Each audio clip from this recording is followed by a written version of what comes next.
Okay, everybody, thanks for coming today. I appreciate it. Just so Chef Bill's out with a sore foot, so he'll be back next week.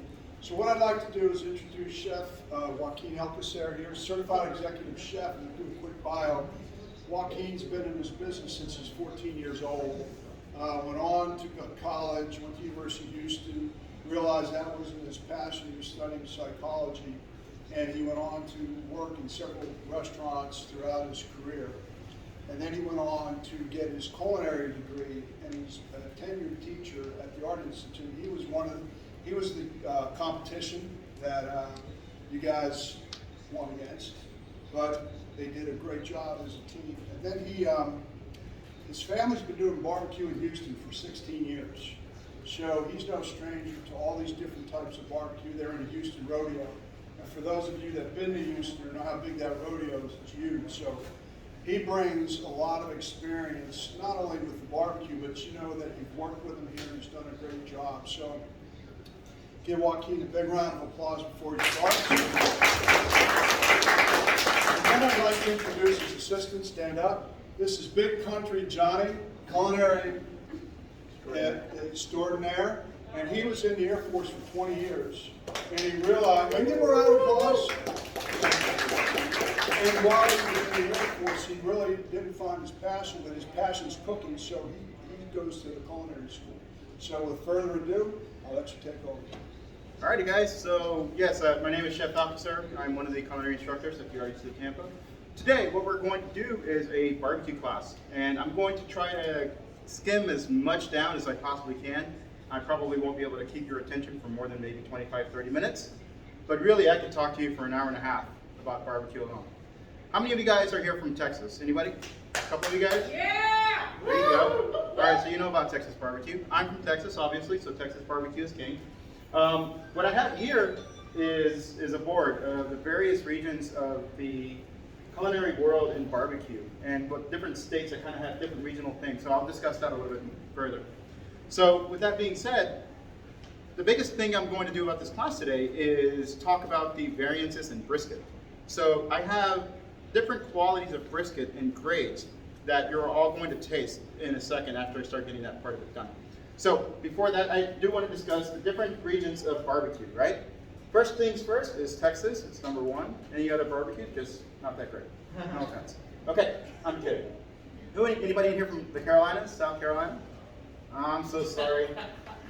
Full porks all day, right? All right. So North Carolina, you have Memphis, Tennessee is a big region. You also have the Kansas City, Missouri, as well as St. Louis, Missouri is another area of barbecue. Georgia has its own style of barbecue in a sense, and Alabama and Kentucky. Those are the major ones. There are several other states that kind of want to say they are barbecuers, California, Florida, a couple of other states, but I personally kind of think of it as more of a melting pot of other barbecues. So that's why I didn't exactly include them in this little diagram that I've done for you guys. So, got wood. First question. Each region of barbecue has its own wood preferences. What I mean by that is they don't only just personally like to do one thing or the other. It literally has regions in which different woods are used. Texas, in the north of Texas, the north area, they love using a lot of hickory, a lot of oak. Okay, go into central Texas, and let me rephrase that real quick, or re-say that. The hickory and the oak, a lot of Germans in that area, so they love that hickory flavor, right? Middle of Texas, central Texas, got oak and pecan. They like that slightly sweet but very robust flavor, okay? And lastly, in South Texas, use a blend of oak and mesquite, okay? And there's more than one type of oak. There's around 7 different types of oak. I'm not going to fully get into discussions about the different types of oak, but they have slight differences in those flavor profiles. In the Carolinas, you have oak and hickory. Fruit woods are also very much a big thing, and when I mean fruit woods, I mean cherry, apple, pecan. They can use some peach, apricot, things of that nature. All right. North Carolina is about the same. Tennessee loves their hickory wood. They usually do mostly hickory within their cooking process. Kansas City, mesquite and hickory. And then St. Louis actually likes to do a lot of fruity and hickory as well. For Georgia, Georgia's all about fruit woods. 90% of the product that they use in Georgia is nothing but fruit woods. They don't usually blend them, or if they do blend them, they blend it with oak, because oak just seems to be a subtle flavor. All right. Alabama gets nice hickory flavors, and Kentucky loves their oak, and that's mainly what they use. All right. How many of you guys don't know or do know that there are different types of barbecue sauces? Obviously, you all gone to the store, you've seen all the 1,000 different types of barbecue sauce, but they're very regional in the way they actually are flavored and the way they taste, the way their thickness is, whether they're saucy, whether they are super thin. So, with Texas, it's very much a tomato ketchup-based sauce. It can be sweet or tangy. It kind of goes in both ways, just depending on the regional areas. South Carolina, they love their mustard-based Carolina Gold sauce. All right. North Carolina is more vinegar-based. Basically, literally, all they do is take some vinegar, the spices, cook it down a little bit, and that becomes your nice little wet barbecue sauce. For the Memphis area, they love their tomato-based vinegar and spices. Usually tends to be a nice sweet flavor profile. Okay. For Georgia, it's mostly tomato-based, and what I mean by tomato-based is usually using tomato sauce and things of that nature. For Alabama, this is honestly, personally, my least favorite style of barbecue sauce. It's just basically mayonnaise and vinegar, spices, and it's just, what they normally do is they, especially because they love their chicken, they dunk their chicken in that sauce, and it just kind of drips all. I don't know what Alabama's doing about their barbecue. And of course, for Kentucky, it is kind of they call it the Lexington dip, which is basically a ketchup-based sauce. All right, how many of you have ever heard of the term low and slow, or hot and fast? Any of you guys? Yeah, I'm sure. Awesome. Does anybody know what the differences are between low and slow and hot and fast? What does that mean? Anybody? I'll explain it, of course. Just, I like challenging my students, and I feel like you guys are my students because you are. Anybody know? Except the tenderness? It does affect the tenderness to very much a certain degree. The biggest difference is obviously the temperature of the barbecue or the pit, okay? I actually do want to discuss a little bit about different types of pits in a little bit. But so low and slow literally means that you're cooking your temperatures of your barbecue anywhere between 190 to about 235, 240. Depends. I personally love cooking around 225. And I feel like that is the appropriate temperature to get that nice slow cooking and allows the meat to start to really break down, no matter what meat it is. Okay, a few of these states have very much a mix. Some of them like hot and fast, some of them like low and slow. The hot and fast method is genuinely when barbecuers like to cook their barbecue above 250 degrees, so about 325. And that's what they keep their barbecue pits at, because they want to get it done faster. And there's no real science behind which one's really better, in a sense, but genuinely, I would prefer taking that 12-pound brisket that most likely will take 8 or 9 hours, 10 hours. It could take 12 hours, depending on what I do. What I mean by that is, I wrap my briskets just to kind of help the process go a little bit faster. If you leave it out on its own, what it does, it just starts cooking slowly and it creates a nice crust. So it just takes that much longer though, because there's nothing kind of steaming it in a sense, all right? But that is the difference on that low and slow and that moist, hot, fast type of method. Okay?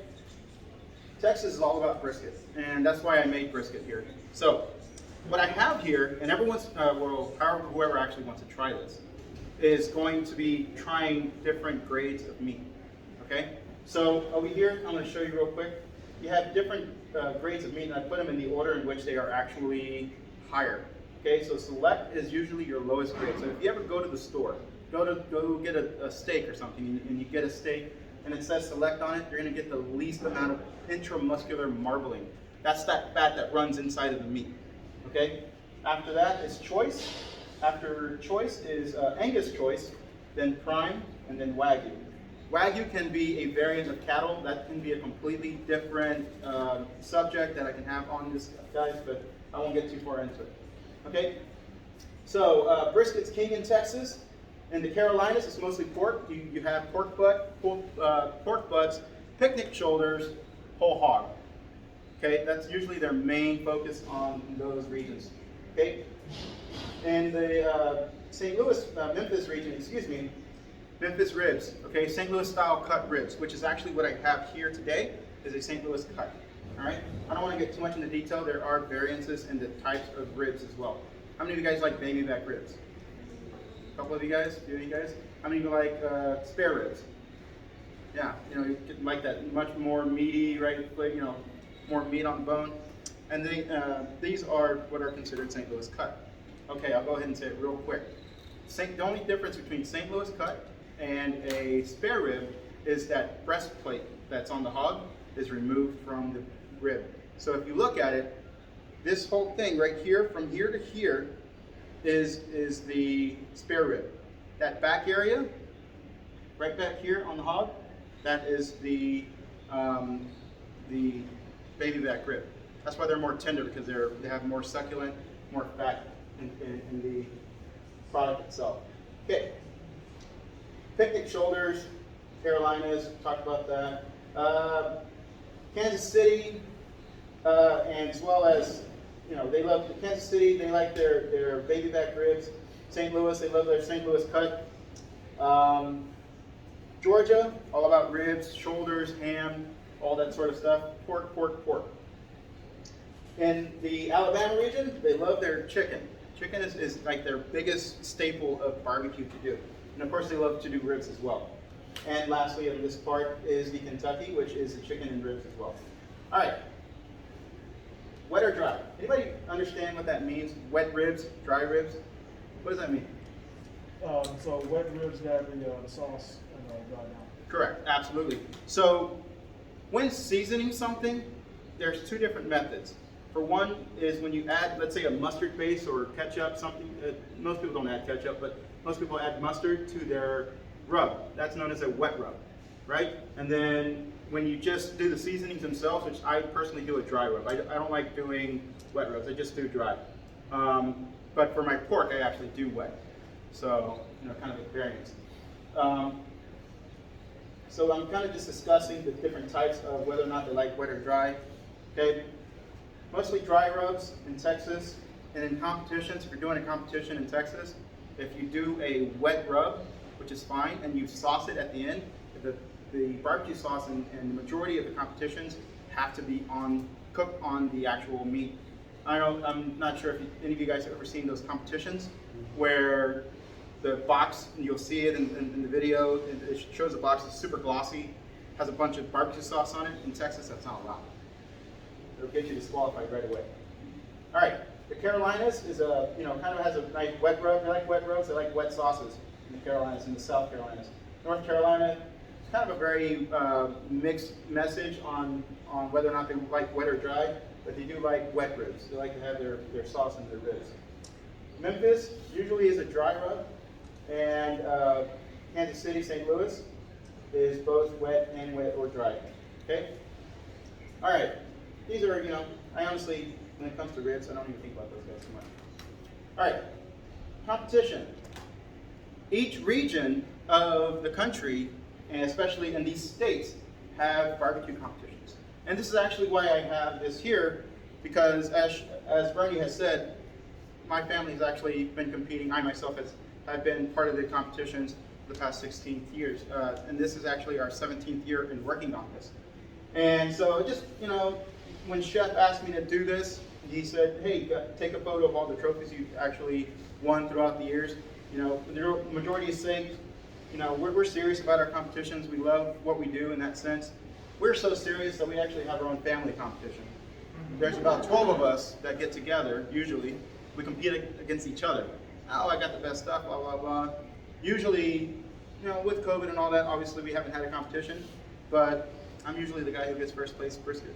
I'm not going to say too much about that, but all right. So, our team name is the Los Latino Heat Cookers. That's what we call ourselves, and we've been doing this for a good time. We love what we do. All right.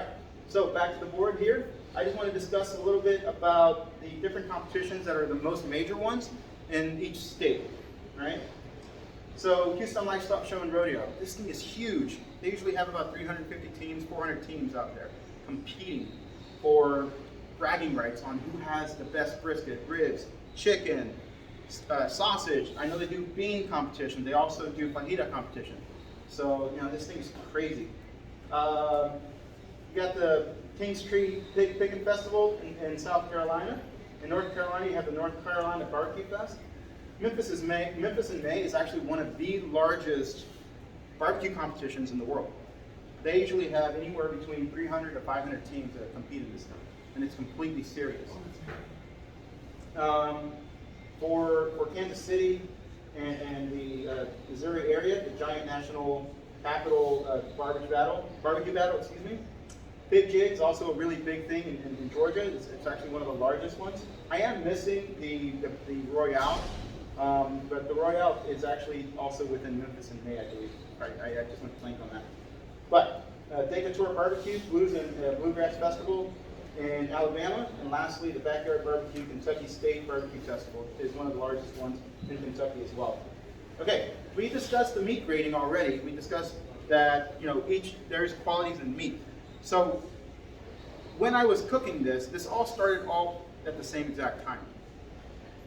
The higher you are going in quality, meaning there's going to be more intramuscular fat, more fat within the protein, the faster it actually cooks. Fat heats up faster than the lean protein. All right? This Wagyu brisket, which is an 18-pound brisket, actually took roughly 9 hours. It should have taken a little bit longer by the way you think about, you know, oh, it's a huge piece of meat that should take much longer than that. But really it didn't. The one that took the longest was right here. This is right here is my select. That is the least quality. Why? Because it has the least amount of intramuscular fat that runs in between the protein. All right? And then I have an Angus choice right here, prime grade. I also went ahead and made a pastrami. Let me go ahead and explain pastrami real quick. Pastrami, you guys had your corned beef and hash most likely a couple days ago for St. Patty's Day, correct? Corned beef is basically pastrami. Pastrami is nothing more than corned beef that has been smoked and just good, nice deliciousness. So one of the things I do want to talk about too is the crust, right? As I was saying earlier, I do like to wrap. It helps. It's kind of a cheater's method, but what I do is also take off that wrap because it'll recrust it towards the end, okay? Big thing about barbecue though is temperature matters. Just like when you guys are temping a steak or when you guys are back here temping to make sure that the food is wholesome, same thing happens with barbecue, especially with brisket. There are variants in internal temperatures that you need to get to in order for the protein to be as tender as possible. For the select, usually about 205 degrees roughly, internal temp. And when you temp it, you want to temp it at the most thick point of the brisket, right? For Angus choice, which is what I have here, usually about 200 degrees on that. Prime, 195, 200 degrees, okay? Wagyu, 185 degrees internal temp. Why does that matter? If you actually cook this to 200 degrees the way you do for everything else, or roughly higher temperatures, that fat's going to melt so much that it's going to disintegrate as you're trying to slice it, okay? When barbecuing, how many of you guys actually love to barbecue? How many of you guys have a pit, maybe, grill, whatever? Maybe we'll discuss a little bit about those differences in just a second. But you can't just expect to put something on it and be done. You gotta love that time that you're taking with it, right? That's the first thing. Second, when you are doing this, don't expect it to be perfect every time. But it takes practice to get that perfect, right? Okay. I discussed pretty much a lot about the wood types and whatnot, but these are just that I have on here. The majority of the wood types that are actually able to be used, okay? On pork, which we're going to talk about pork here in a second as well. You have your pork butts, your pork shoulders, and all the 3 ribs and the whole hog. All right. And down here, I'm not going to discuss this too much, but this is, if you guys want to come up here and take a look at it, that's fine. This is the major cattle that are used for meat consumption in the United States. Okay, there's roughly about 12 main cattle that get used. And it's kind of crazy the way this works. Male cattle obviously are the first to go, unfortunately. The female cattle are usually used for milking, and once they're used for milking and they are no longer able to produce the calves, then that's when they are slaughtered. Crazy, I know, sorry. All right, first things first, let me actually move this out of the way for a quick second. I'm gonna go ahead and show you how to go and break one of these guys down. I don't know how close you guys can get or whatever, COVID, et cetera, but what I do wanna do, that's okay, you guys can sit. I do wanna do is I wanna show you how to properly break down a brisket. That there for a second. Turn this around. It's gonna go towards me. All right, on a brisket, you have two pieces of protein, two different muscles that run on that brisket. You have the lean, you have the fatty. They have names. You have the flat, you have the point, okay? This whole brisket is known as a deckle, okay? So now what I'm going to do, take my knife here. It's a little knife, don't worry about the little knife. Okay, and I'm gonna separate these two. And it's right in between. And it goes down, right here, all right? So this piece here goes like that. The reason I'm separating them is because when I have it together, let me go ahead and put it back together for a quick second. This protein and this one, the grain runs this way. The grain here runs this way. Why does that matter? It's two different muscle fibers. So when you're cutting a steak, do you cut with the grain or against the grain? You're against, right? So you have to separate them. That way you have the ability to turn your brisket and properly cut it. Okay? What I am going to have you guys do is I'm going to slice a little bit of each one. And I want you to try the differences in quality between choice, the select, and the prime, and then lastly the Wagyu. All right, so I'm going to put this one right here. All right. I'm not going to go ahead and cut this up. I'm going to leave that right there just like that. Get the select one. You're going to notice that the select is the most lean of all the meats. It doesn't have as much intramuscular fat. It's going to be a little bit tougher. So when you're in competition, normally most competitors, they like trying to go with prime or Wagyu to compete, because that's going to give them the best quality of meat. Does that mean that I can't get a select brisket to taste good? Not necessarily, it just means that it has less fat. All right, cutting against the grain. You guys can kind of tear these up a little bit. That way you can try that out. All right. Once I get these fully cut, guys, I'm going to have you guys come on up and try out all the differences. So what I'm doing right now is I'm feeling for the grain. I don't want to accidentally start cutting it the wrong way. Let me go a little bit deeper on this one. Oh, let me go ahead and discuss this real quick. When you go in here, you're going to see a nice little pink ring that's on the bottom of the brisket and all the way around. That's known as a smoke ring. That is a reaction that happens between the smoke and the heat and the proteins that are inside the meat. All right? That smoke ring is sought for in barbecue competition because it kind of tells you, oh, you did a really great job on this, or if you don't really have too much of a smoke ring, you did that poor job. While I'm cutting this, I can actually go ahead and discuss a little bit about certain people like to trim their briskets, trim off some of the excess fat.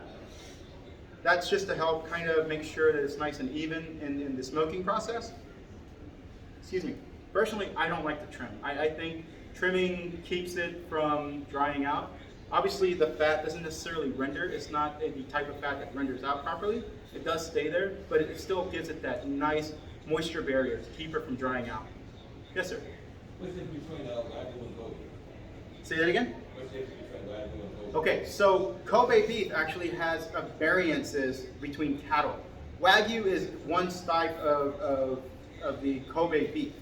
So there are 4 or 5 other cows. I can't remember the exact number right off the top of my head right now, but there's 4 or 5 different cattle that are within the Kobe region that are considered Kobe beef.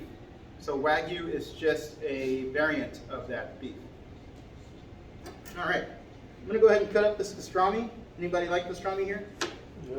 Sir, Yeah. So you see that, how it has a nice pink coloration on it?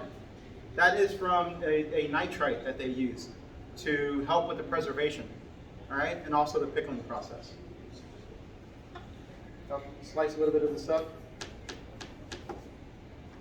And I did not pickle this myself this time. I didn't end up having time for it. I just went, and obviously right now corned beef is at the stores like crazy. So, you know, I just grabbed one of those and peppered it and went ahead and smoked it up. so when you go to these high-end restaurants, what's the preferred, I guess, meat that usually is top seller? If I have the money and my job is literally to get the best quality, I'm going to always go for Wagyu because it just has the most amount of fat. At the end of the day, fat is flavor, fat is good. And I'm very sorry for the one person who I know is a vegetarian in here. My apologies for that. Okay. I promise. Oh, okay. She's not here? Okay, good. I'm just kidding. Alrighty. Alrighty, guys. So Wagyu is the last one. I want to go a little deep in here because I really want you guys to be able to stay on that.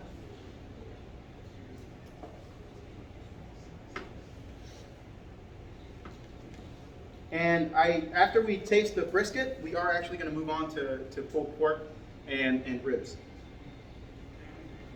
I think I'm doing okay on time, right? Yeah, you're good, Chef. Anybody bored out there so far? I'm hungry. You're hungry. Hey, that's what matters at the end of the day. All right, guys. So, you know, one at a time, line yourselves up. I have some forks right here. Just try the differences in all of them. So when you say like fat, Mhm. I thought like fat was like mush. You talking about the mushy like?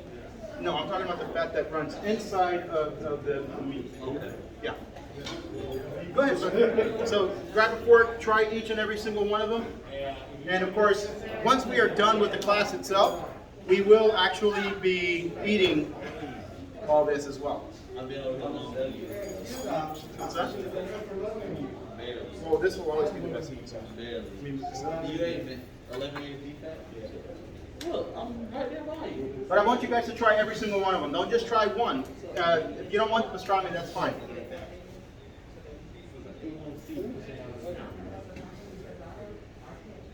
And come on, Brandon. Let me at least try.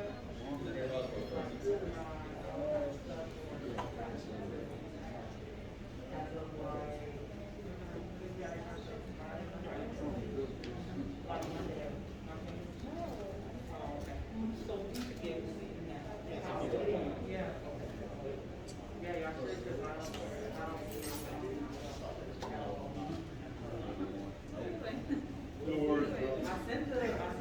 Don't worry. No, that's a waste. Can you taste the difference?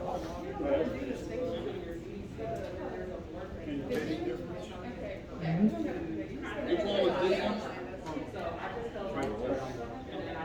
You know, the reason why you're there,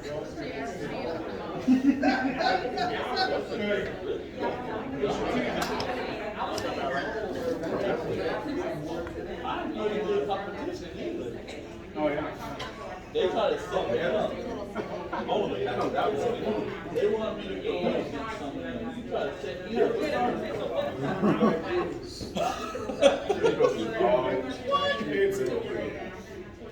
Pastrami is a little dry because again I didn't pick it myself. So. Oh my goodness. Angus and Slim.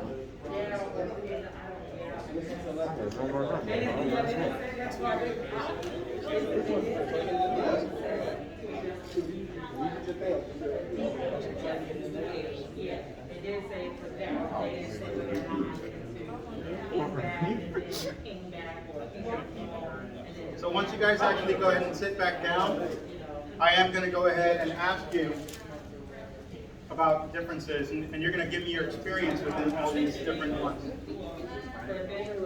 Yeah, this one's fine.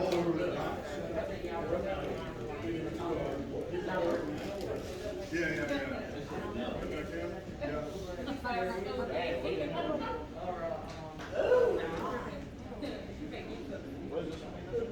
That's pastrami. So that one's pickled and pepper. Everything has been put through a brine.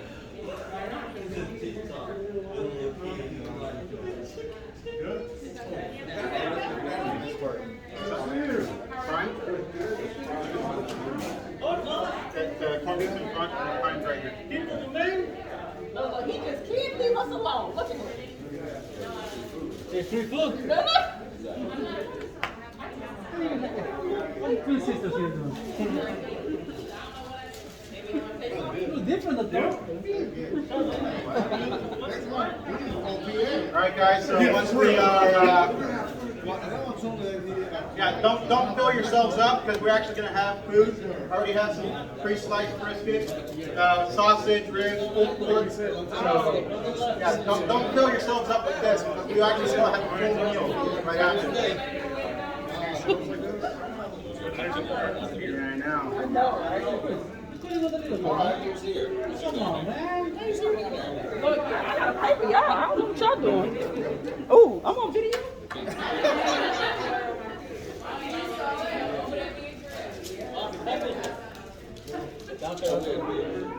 All right, guys. So Like I said, it's huge difference. if I may have your full attention back, that would be greatly appreciated. So go ahead and now that we're moved on to this, I'm going to pull these away.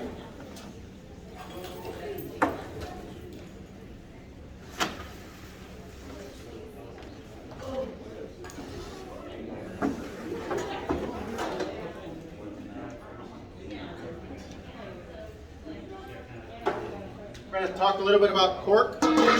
Okay. Remove these out of the way. So we have here a boneless pork butt, as well as a St. Louis cut rib. And normally, traditionally, you either have a bone in or a bone out. I went ahead and did a bone out because, excuse me, the bone out actually takes a little bit shorter time to cook, whereas the bone in, though, the biggest difference between bone in and bone out actually has a lot of extra flavor, or bone in, excuse me, because of that collagen that's in the bone itself. It gets into the meat and it allows it to moisturize that much more. So personally, I would say use bone in versus using bone out. If you come in here, right in the centerpiece is what is known as the money muscle. It is typically the absolute most moist piece of the pork. Okay, Johnny's going to be making a Carolina-style barbecue sauce, which is literally basically my rub that I make at home for a Carolina-style sauce is black pepper, brown sugar, salt, granulated garlic, granulated onion, paprika, cumin, and ground mustard. So all that's been mixed up. Oh, and I used seasonal as my base for it. Okay, so he's just going to take this pork here, and I don't know about you, but if I'm making barbecue, I want fat. I want that fat. I don't want to not have that fat, right? For those of you who are, I want the only lean, shame on you, all right? Get some fattiness in there. It'll be all right. Go run it off, get 5 miles afterwards. You'll be okay. All right, so traditionally, you actually would take the vinegar and the spices, cook it off, and reduce it down a little bit to allow the flavors to really meld. But just for today's sake, I went ahead and just did it straight up. And it'll be fine, it'll still taste delicious, okay? While Johnny's doing that, I'm gonna go ahead and talk about the rib a little bit more. So I smoked these ribs at about 225. Got a nice little coloration on them, okay? This is a St. Louis cut again. I went ahead and took some Dijon mustard. I like personally using Dijon mustard. I know I'm French, blah, blah, blah. But like that, gives it a nice sweet and tangy flavor. And then my spice rub, okay, for this, all right? So when cutting this, best way to do it is either to stand them up, because you can actually see the bone and the knife will run with you, just like that. Go ahead, Johnny, you still doing it? Well, I didn't know if it was good enough, and I didn't want to just grab the vinegar. Or the other way to do it is just lay it flat with the inside of the rib out.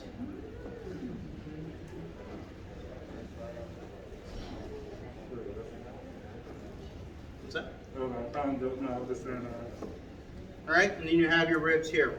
Now again, we're going to be trying this all out. There is food already pre-cut in the back. And here in just a second, we're going to pull all that right out for you guys. And you have your nice little rib. You can see here that little pink coloration, that's that smoke ring in the pork rib. Okay, that pink little coloration right there, that's the smoke ring right there. Beautiful, delicious.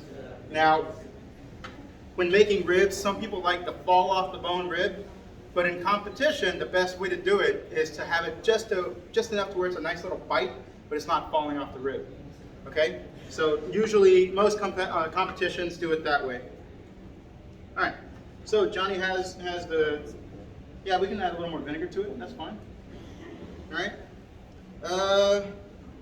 I know I'm on camera, but I'm gonna take off my glove. Clean hands now. Yeah, a little more. And we have a pulled pork. And depending, some people like chopped pork, some people like pulled pork. You know, I personally prefer pulled pork over chopped pork. Sometimes for me, people who do the chopped pork, it kind of, for me, just shows that it wasn't fully done yet. So it's still a little tough, but they're gonna serve it to you anyway, you know, typically. All right, realistically speaking, that's really all I have. Anybody have any questions, comments, or concerns? As long as she loves it, you know what, that she's my #1 fan right now. So the fall of the bone ribs, is that based off of like the temperature and cook time? Say that one more time? The fall of the bone ribs, is that based off of the temperature and cook time? Yes. Yes, absolutely. Anybody else have any questions? So for a novice, what's the best way to cook Wagyu? Best way to cook Wagyu for a novice? Don't. No, I'm just kidding. I'm just kidding. Well, let me just give you the amount of what I paid for that Wagyu on its own. It was $165 brisket for that Wagyu on its own. So wait, so Wagyu you see at Walmart, that's not legit?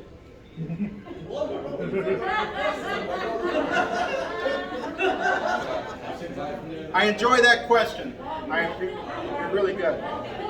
Yes, sir. What's the best place to buy meat then? What's the best place? Well, a couple of good places to buy meat here in Tampa. You can go to Heights Meat Market. I don't know if you guys know where Heights Meat Market is. It's off of Columbus. I'm sorry? Ryan's Meat Market. Yeah, they're pretty good as well.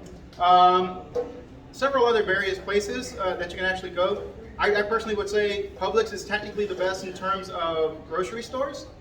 But beyond that, I wouldn't touch Walmart meat.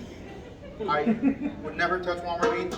I'm going to end up posting this video on my YouTube and all that fun stuff and give it off to the base. But I would never, yeah, whatever. Anyways, Target's even worse. Just so you guys know. Target meat is absolutely worse. If you want, I can give you a quick lesson on that. Technically over my barbecue part of the class. So Target meat, what they do is the majority of it is either gas or has been injected with dye, pink dye, to make it look red and to keep red.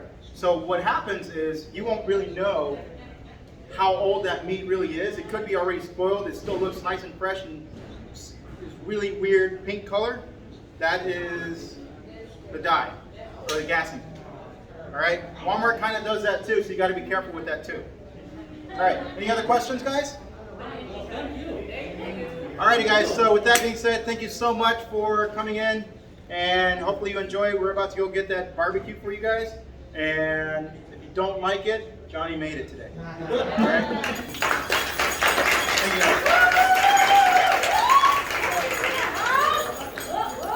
All right, let me go get that barbecue. So he's going to bring all this out cooked in the back. We're going to set it up for you and enjoy your lunch. Let me pause my camera. Can you hit pause on my camera?